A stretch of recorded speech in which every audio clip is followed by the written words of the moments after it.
The Games Rating Authority stated that, at present, the PEGI ratings continue to reflect content issues rather than issues set around technological improvement in gaming hardware.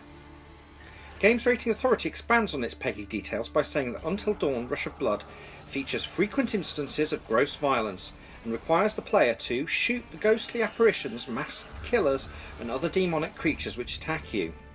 GRA goes on to say that enemies include human characters whose heads and arms may break apart into bloody chunks when you shoot at them, and that there are also depictions of violence against vulnerable persons, with one human character who is strung up by the wrists being bisected at the waist by a saw blade. The game features occasional use of the word fuck. Until Dawn Rush of Blood is a horror-themed shooting game in which the player travels through a nightmarish ghost train, shooting monstrous enemies. The game is played from a first-person perspective, wearing a PSVR virtual reality headset to inhabit the player character. The player character does not control movement through the game, instead sitting in a ghost train cart. The main interaction is shooting using either a DualShock 4 controller or two PS Move motion controllers.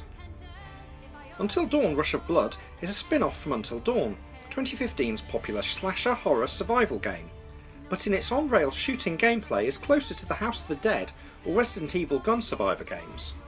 Billing itself as a psychotic episode being experienced by one of the characters from Until Dawn, Rush of Blood douses the sinister imagery of its parent game over a nightmarish, surreal journey of survival. The result is as basic and illogical as a dream.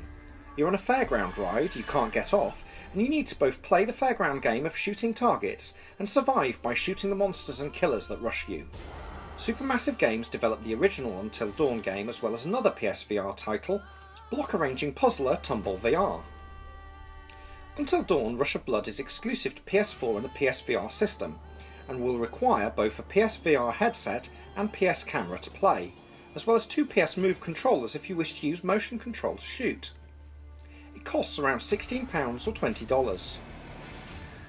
Until Dawn Rush of Blood can be played through in about an hour and a half, with each of the 7 levels constituting a tight 10 minutes or so of focused arcade-style shooting.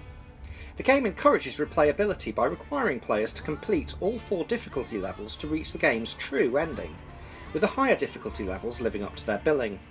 The game also encourages mastering your skills to beat your own high score, as well as seeding each level with secrets and hidden routes to find. Until Dawn Rush of Blood bills itself as a journey into madness, but the game doesn't really have anything to say about mental illness and the loss of control. This is madness in the comic book horror movie sense, an excuse to abandon linear logic and toss surreal and scary imagery around the place.